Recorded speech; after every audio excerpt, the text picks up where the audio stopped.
empezamos la grabación. Entonces vamos a abordar el tema de la metodología.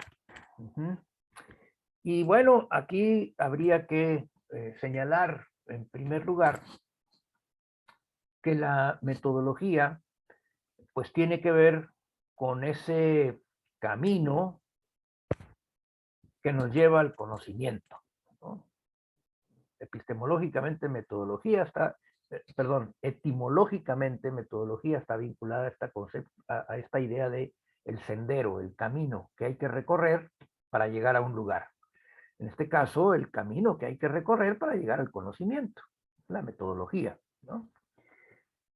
El método es eso, el camino que nos lleva a nuestro destino, que es el conocimiento.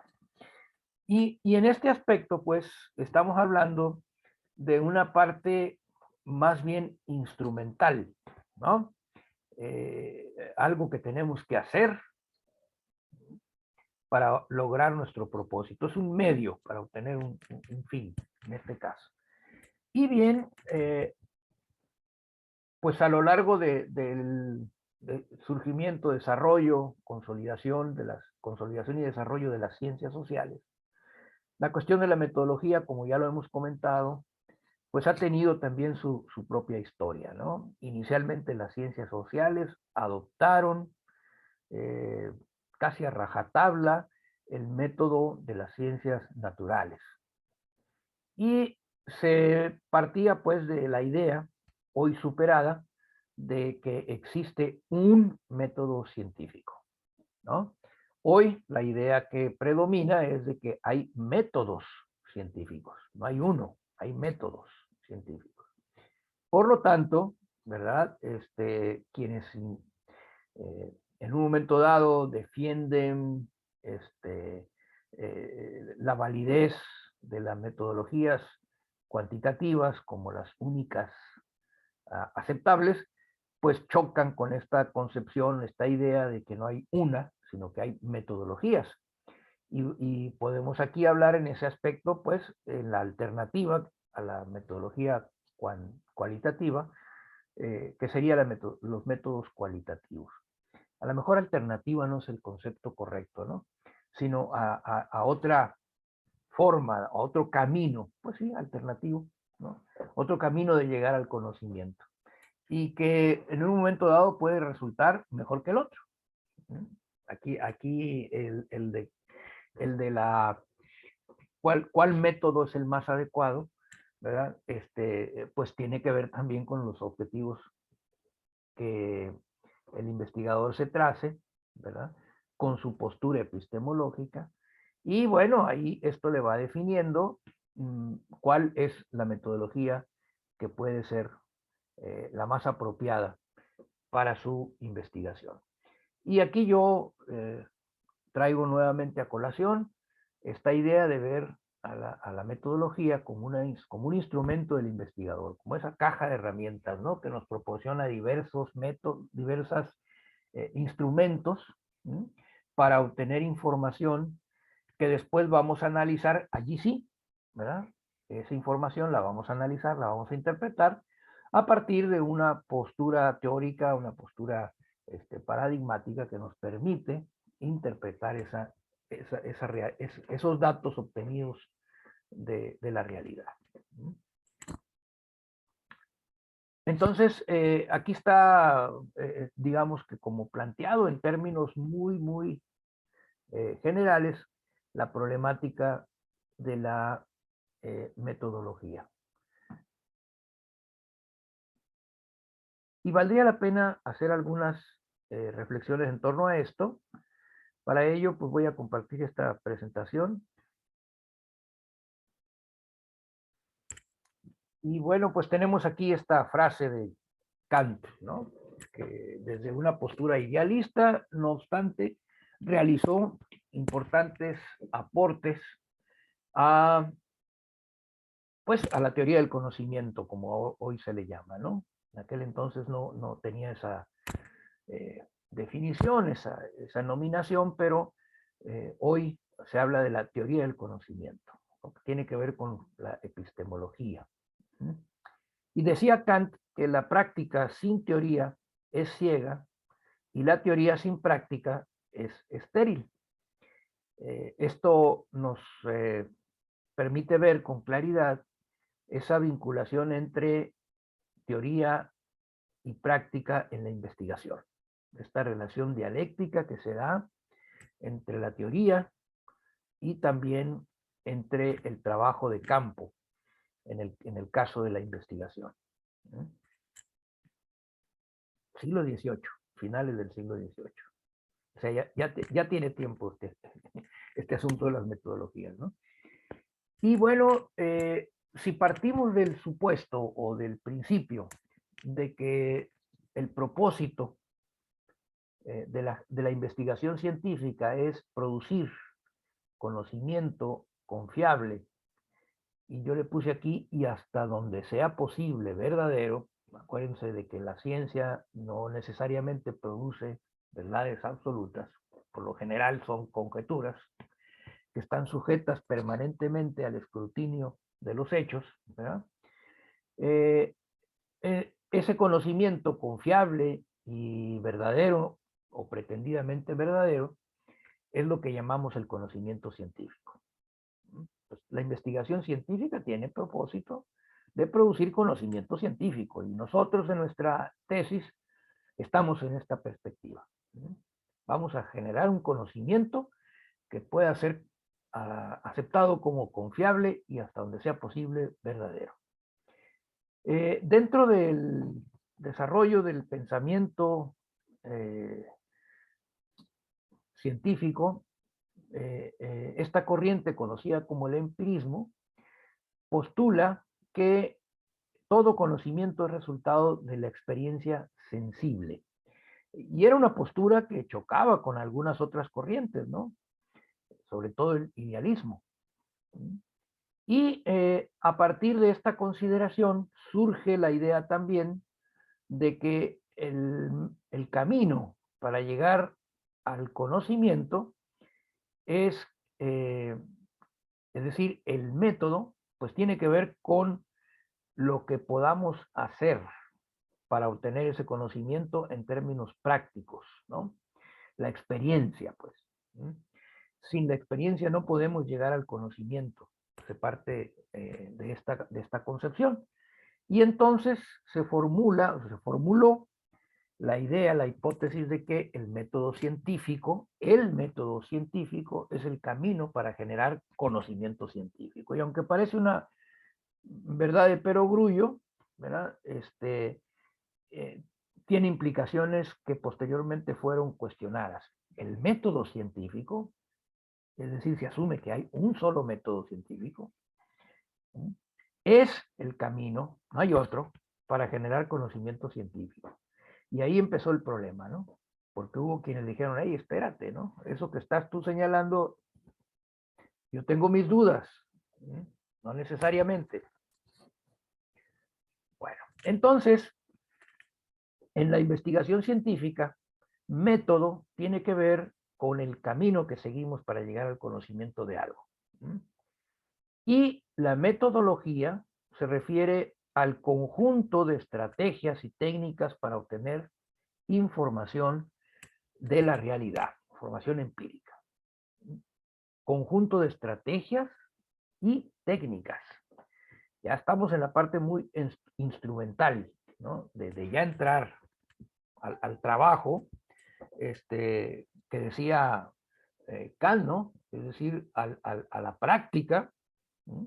Para obtener información, y que después esa información será analizada a la luz de la teoría, de la conjunción de teoría y práctica. Y bueno, aquí está lo que mencionaba hace un momento, ¿no? Hoy por hoy ya no se considera la existencia de un solo método científico, el cuantitativo, ¿no? Que tuvo su auge al principio del desarrollo de las ciencias sociales, como ya lo hemos comentado. Pero, y fue precisamente cuando las ciencias sociales hacen su aparición en el campo de la ciencia, lo que cuestionó ¿no? Que el método de las ciencias naturales fuese suficiente para abordar los problemas sociales. Problemas, como dijimos, de una naturaleza muy particular, muy peculiar. En el fondo, en la base de este planteamiento, a ver, el planteamiento es, ¿son suficientes los métodos de las ciencias naturales para estudiar los problemas sociales? Bueno, en la base de este cuestionamiento se encuentra la consideración de que las ciencias sociales tienen un objeto de estudio muy particular. Los fenómenos sociales, en donde quien los protagoniza, quien los genera, es un ser que tiene razón, es un ser dotado de subjetividad y de voluntad, es decir, de capacidad de decidir libremente en última instancia, ¿verdad? El curso de su acción, de lo que la acción de los individuos es lo que le da sentido, ¿verdad?, a las relaciones sociales, lo que las produce, lo que genera las relaciones sociales y constituye las organizaciones sociales, el fenómeno de lo social. Entonces, si la ciencia que va a estudiar el fenómeno de lo social considera esto, ¿no?, de que quien lo produce tiene esta condición, esta subjetividad, la voluntad, capacidad de decidir, bueno, como que habría que darle un tratamiento distinto al tratamiento que se le da a los fenómenos que se salen de la esfera de lo social, es decir, los fenómenos naturales. Consecuentemente, ¿verdad?, se llega a la conclusión, pues, de que los métodos diseñados para llegar al conocimiento de los fenómenos naturales, pues no es descabellado pensar que no son tal vez los más adecuados para también llegar al conocimiento de la problemática social. ¿Mm? Por lo tanto, la objetividad de la que se habla en las ciencias sociales no tiene el mismo significado que la objetividad, ¿verdad?, cuando se habla de los fenómenos naturales. ¿Mm? En la naturaleza, la realidad es independiente de la acción humana. Por eso se habla de realidad objetiva en un sentido específico en las ciencias naturales. La realidad, lo objetivo, es independiente de la acción humana. En cambio, la realidad social es producto de nuestra acción, no es independiente del ser humano. Es resultado, somos nosotros los que le damos vida a la sociedad y a todas las actividades que tienen que ver con las relaciones humanas. La economía.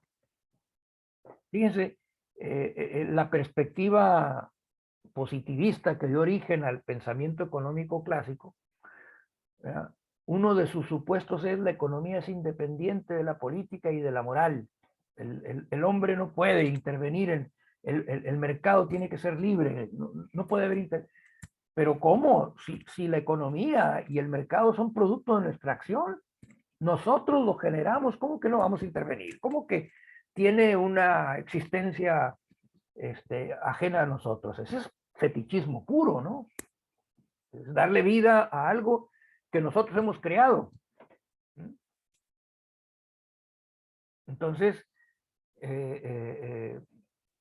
y bueno, esto pasa porque la economía se constituye como ciencia antes que la sociología y parte de este principio, ¿no?, de imitar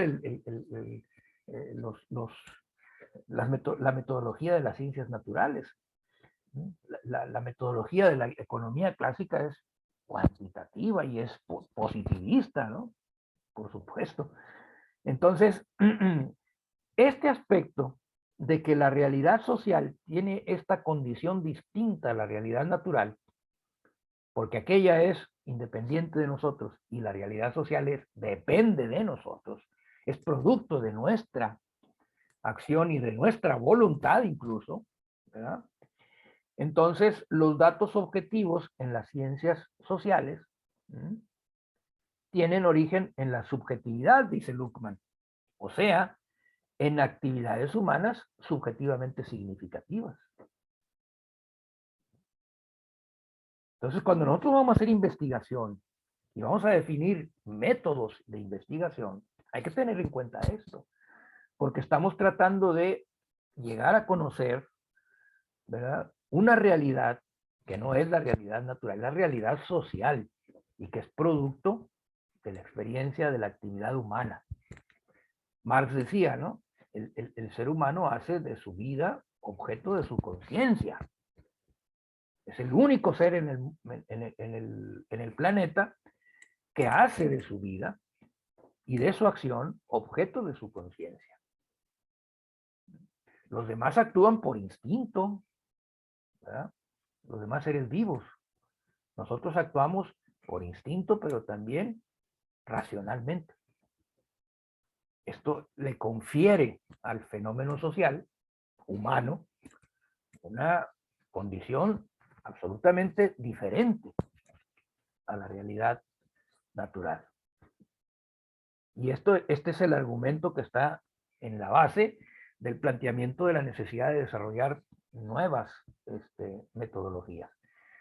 Aquí por eso les planteaba yo en el caso de la maestra Rosario y las demás compañeras que están trabajando este tema y que hicieron a partir de la asignatura de métodos cuantitativos, el diseño de la investigación, yo les decía, les falta complementar.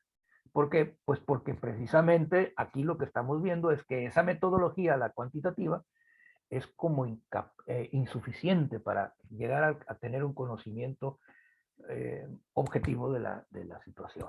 Entonces, complementenlo. Ahí está la razón de la complementariedad entre los métodos cuantitativos y cualitativos. ¿Sí? Es este el argumento. Entonces, en el caso de los fenómenos sociales, como consecuencia de lo anterior, a diferencia de los fenómenos naturales, no se pueden predecir con la misma precisión con la que pudiéramos predecir los fenómenos naturales.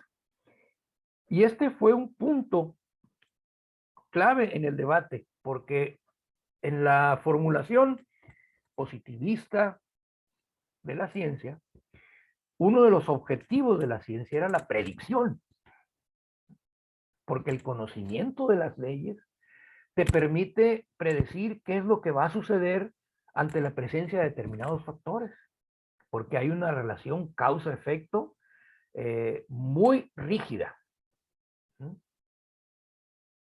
Y vuelvo al ejemplo que aquí he mencionado un par de ocasiones.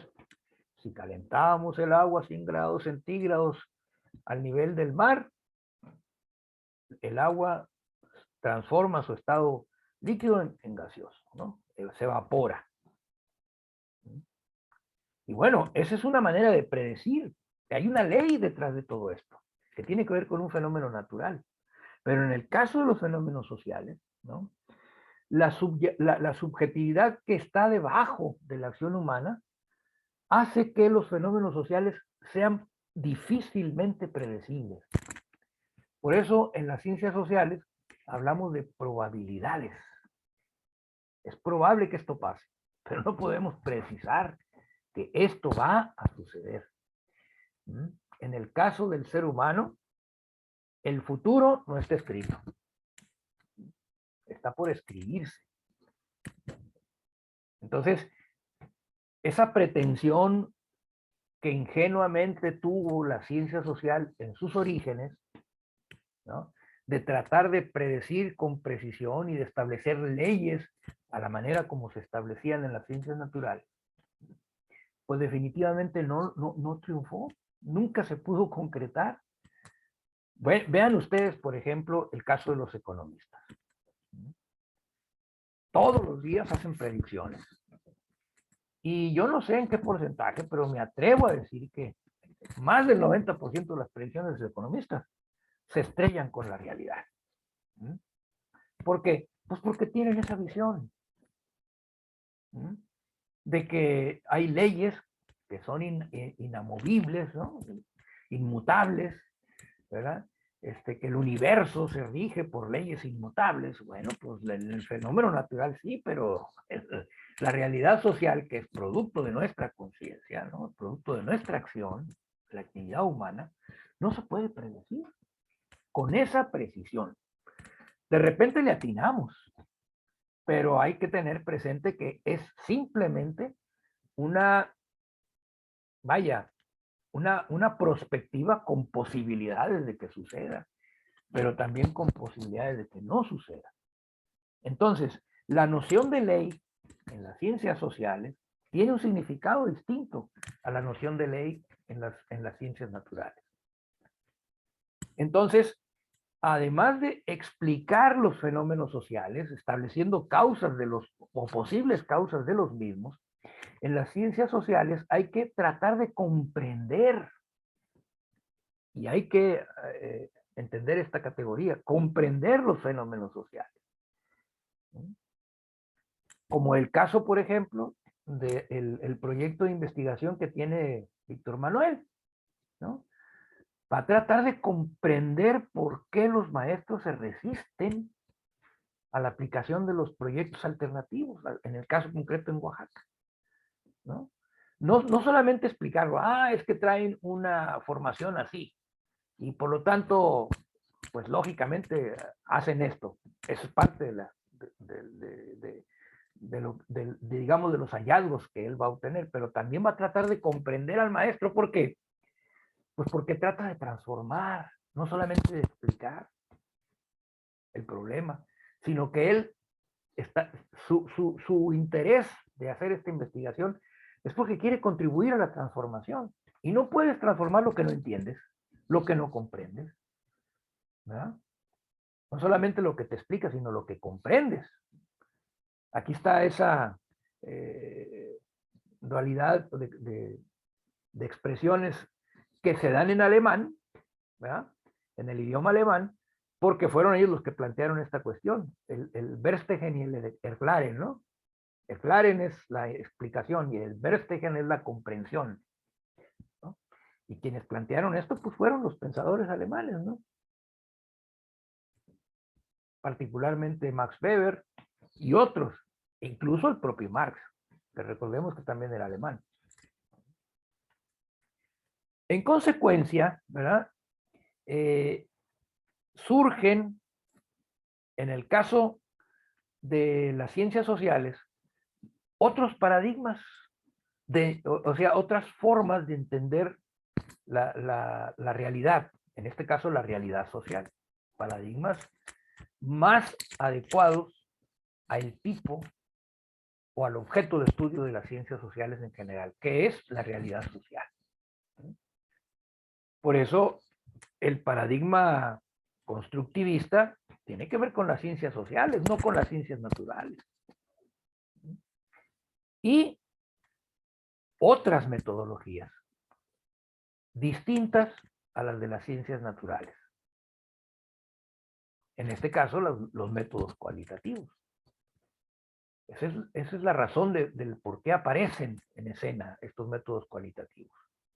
Que después algunas ciencias naturales, digamos que tratan de utilizar, pero en esa perspectiva, como simple herramienta, ¿no? Metodológica. Y algunas ciencias sociales que originalmente surgen con la pretensión de tener, digamos, el mismo estatus que las ciencias naturales, ¿no? Como es el caso de la economía o de la psicología, posteriormente incorporan, porque inicialmente eran cuantitativas, posteriormente incorporan, ¿verdad?, los métodos cualitativos. En economía hay cierta utilización de esta metodología. Domina la otra, por supuesto, ¿verdad?, porque el diseño de esta ciencia, la ciencia económica, ha sido un diseño basado en la concepción de que la economía es una ciencia positiva. Independiente, dicen ellos, ¿no?, los fenómenos económicos de la moral, de la política y de la voluntad humana. Bueno, pues ahí está. Y ustedes van a una escuela de economía y van a ver que los economistas ahí tienen que estar muy duchos en el dominio de las matemáticas, de la investigación cuantitativa, de la estadística. La psicología en sus inicios también era muy cuantitativa, pues era conductista totalmente, ¿no? Y luego empiezan a surgir otras corrientes que tenían que ver más con la exploración de la subjetividad humana, ya no la aplicación de test, ¿no? Para determinar si una persona tenía una condición u otra en cuanto a su estado psicológico, ¿no? Ya ven que en psicología abundan los tests, ¿no? O sea, pruebas cuantitativas. Les aplican un test y dependiendo de la puntuación alcanzada, uy, este tipo está bien loco, ¿no? Llegan al diagnóstico. Pero luego vienen otras corrientes dentro de la psicología, ¿no? El psicoanálisis, por ejemplo, que va más a la parte de la subjetividad y busca explicaciones, o más bien busca comprender la conducta de los seres humanos en lo particular, pues a partir de una serie de consideraciones subjetivas, ¿no? Entonces, cuando hablamos de leyes en ciencias sociales, no lo decimos en el mismo sentido que en las ciencias naturales. Aquí no hay resultados fatales o determinantes, ¿no? Si pasa esto y esto y esto otro, va a suceder aquello. Aquí lo que podemos decir es que si pasa esto y esto y aquello, es probable que suceda esto. Muy bien.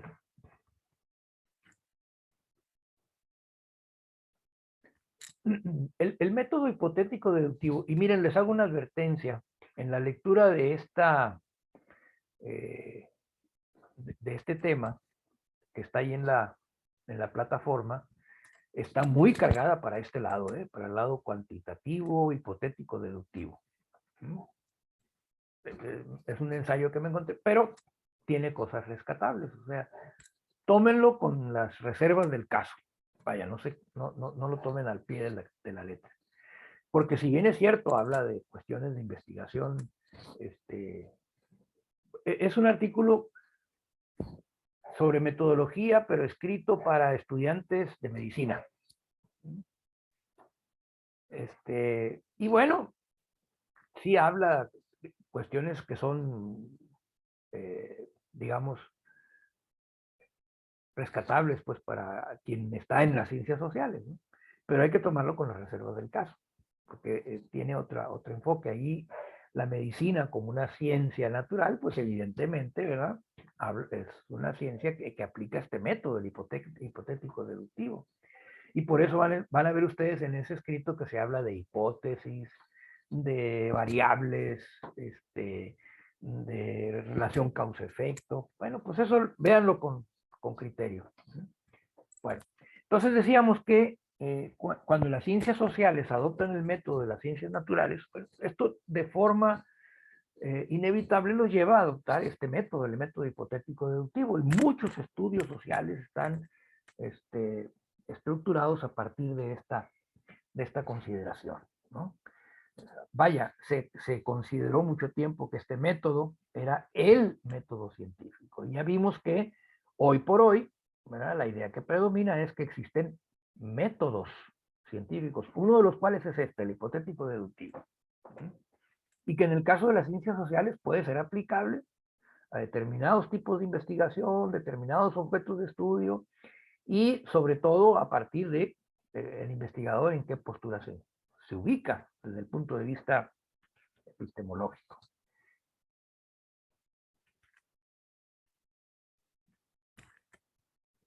¿Qué otros métodos surgen en las ciencias sociales como alternativa al método hipotético deductivo? Pues hubo desde los más,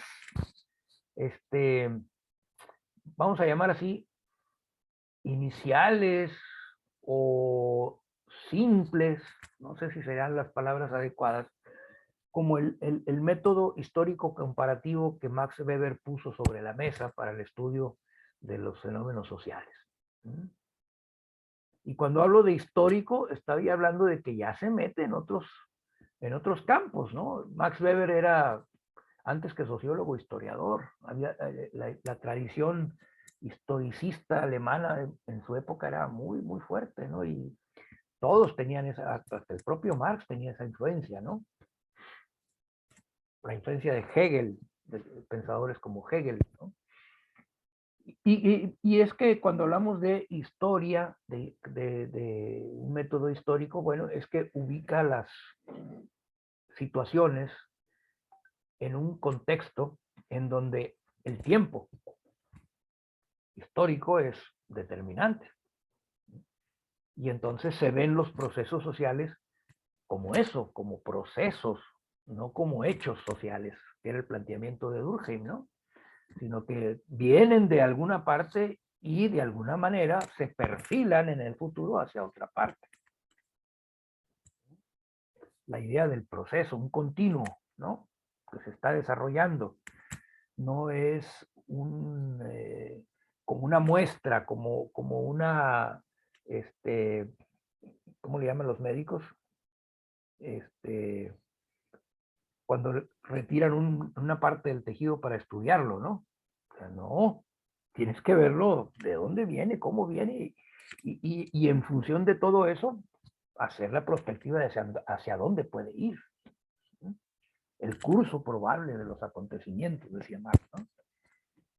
Bueno, entonces, este método, el histórico comparativo, el hermenéutico, que significa la interpretación a partir de las condiciones y de la manera como las personas conciben su realidad. En la historia, por ejemplo, ¿no? Para explicar los acontecimientos históricos hay que partir de la interpretación de las circunstancias desde el punto de vista de quienes vivieron ese momento. Por eso es importante para los historiadores comprender el contexto social de la época que están estudiando, porque de ese contexto social se puede inferir cuál era la postura, la actitud, las razones y motivaciones que llevaban a las personas a hacer lo que hicieron. Hay que entenderlo de esa manera. Entonces, la hermenéutica forma parte también del instrumental metodológico de las ciencias sociales, la interpretación, ¿no? Y cuando hablamos de interpretación hablamos de subjetividad, porque interpretamos en función de cómo pensamos, ¿no? Y finalmente, la dialéctica, ¿no? Que es como método, ¿no?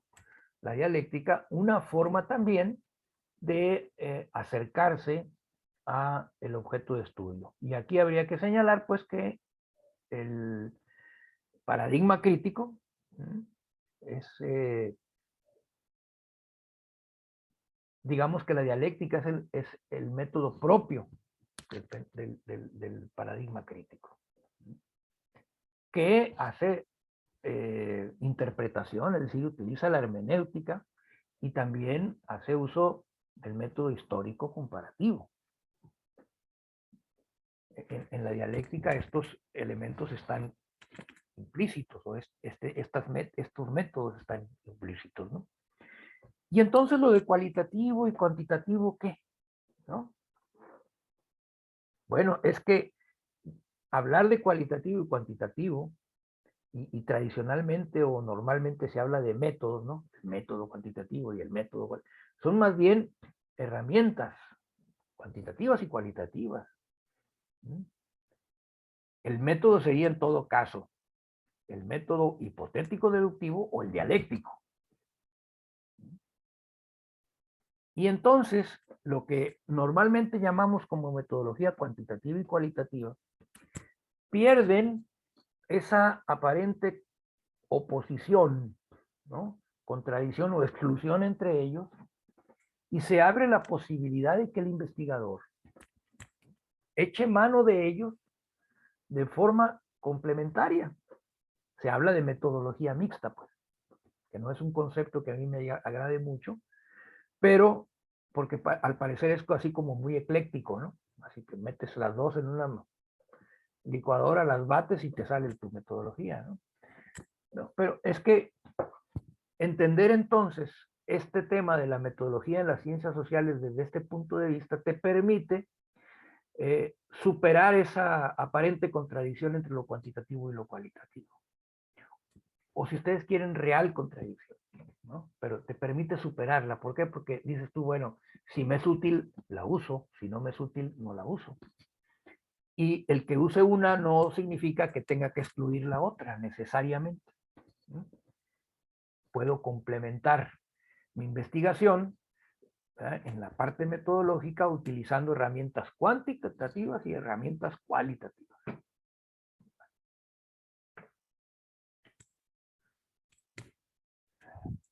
Y evidentemente sí, las herramientas, ¿verdad?, tienen una identificación, o son más fácilmente identificables con algún tipo de paradigma.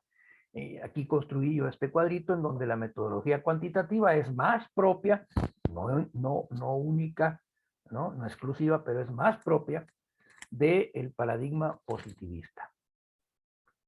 Los métodos cualitativos o las herramientas cualitativas son más propias, ¿verdad?, del paradigma constructivista, fenomenológico, comprensivo, como le quieran llamar.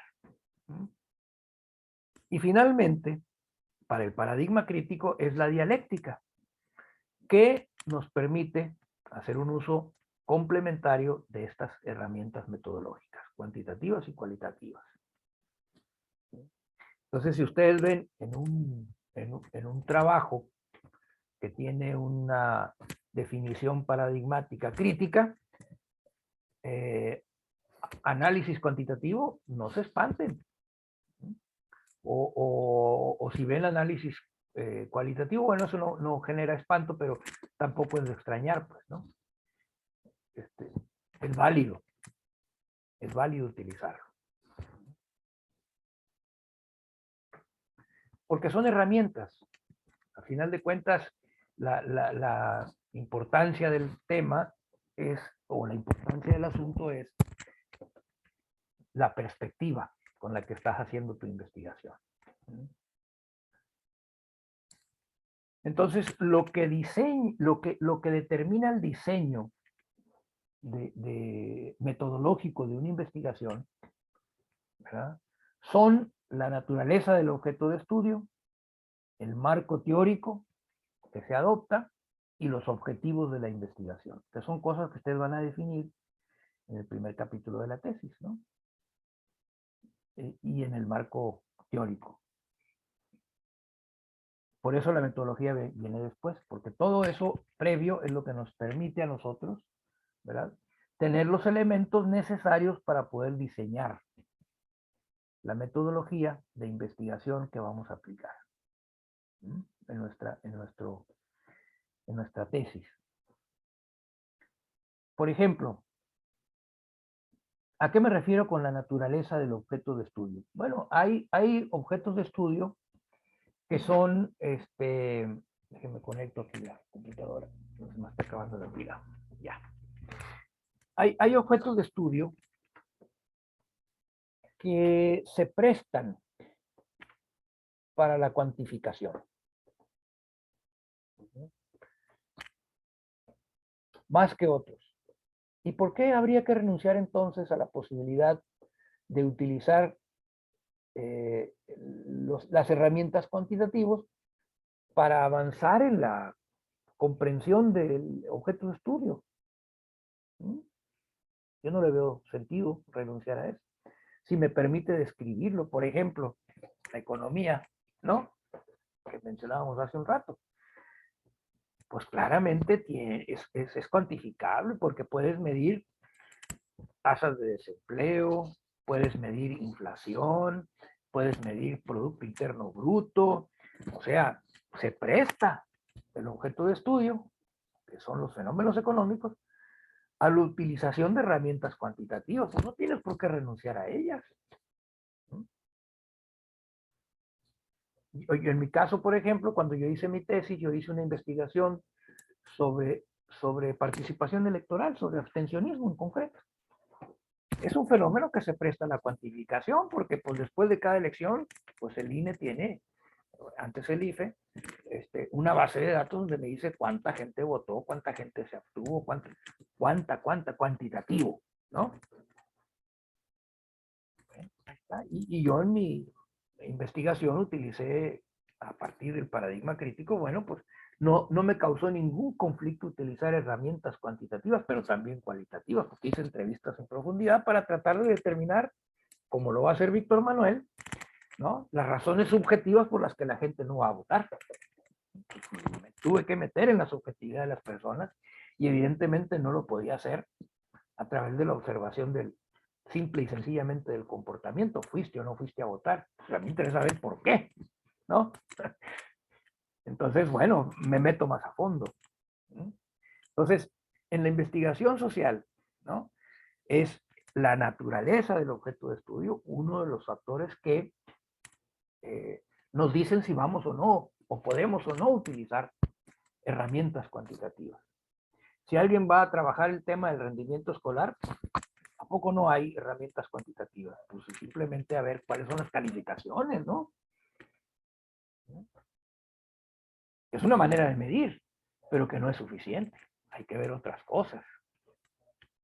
No solamente el 9 o el 10 o el 7 nos dicen si la persona aprendió o no. Hay otras maneras. Bueno, pero es un dato que puede resultar útil. Entonces no hay que renunciar a priori a la utilización de esas herramientas cuantitativas. Luego, el marco teórico que hayamos adoptado para acercarnos al objeto de estudio. Eso también nos va a indicar si vamos o no a utilizar herramientas de una o de otro tipo o ambas. El marco teórico. Y finalmente, ¿no? Los objetivos de la investigación. Si Víctor Manuel se está preguntando, bueno, me interesa conocer, ¿verdad?, las razones subjetivas por las cuales los maestros se resisten a aplicar el proyecto alternativo de Oaxaca, me interesa conocer esas razones subjetivas. Bueno, quiere decir que mi objetivo me está indicando que yo tengo que utilizar herramientas cualitativas. Pero igual, si yo tengo que dimensionar el problema, porque a lo mejor no son todos los maestros los que están en esa condición, me interesa saber en qué proporción, ¿verdad?, esta condición prevalece. Y cuando estoy hablando de dimensionar, estoy hablando de cuantificar. Bueno, pues, a ver, ¿por qué no puedo echar mano de esos recursos, de esas herramientas cuantitativas? Y hacer señalamientos como, por ejemplo, el 80% de los maestros vienen de las normales, o el 40% vienen de las normales y el 60%. Estoy utilizando herramientas cuantitativas. Ok. Bien. Entonces, como ven ustedes, en esto de las ciencias sociales, el tema de la metodología, pues tiene, podemos nosotros recurrir a diferentes referentes o parámetros para ir tomando las decisiones. Por eso les decía yo al principio del curso, en alguna ocasión, no sé por qué lo dije, no recuerdo ahorita la razón, de que no había que iniciar nuestra investigación partiendo de que, como a mí me gusta la metodología cuantitativa porque se me dan los números, pues voy a hacer una investigación cuantitativa. Es un gran error eso. Eso es imponerle una camisa de fuerza a nuestro proyecto de investigación. No podemos determinar a priori por preferencias o por gustos, ¿verdad?, la aplicación de una metodología o el uso de una metodología. Esto es resultado, como vimos, de la naturaleza del objeto de estudio, del marco teórico escogido y también de los objetivos que hemos trazado para nuestra investigación. Bien, hasta aquí la participación. Aquí voy a terminar con la grabación.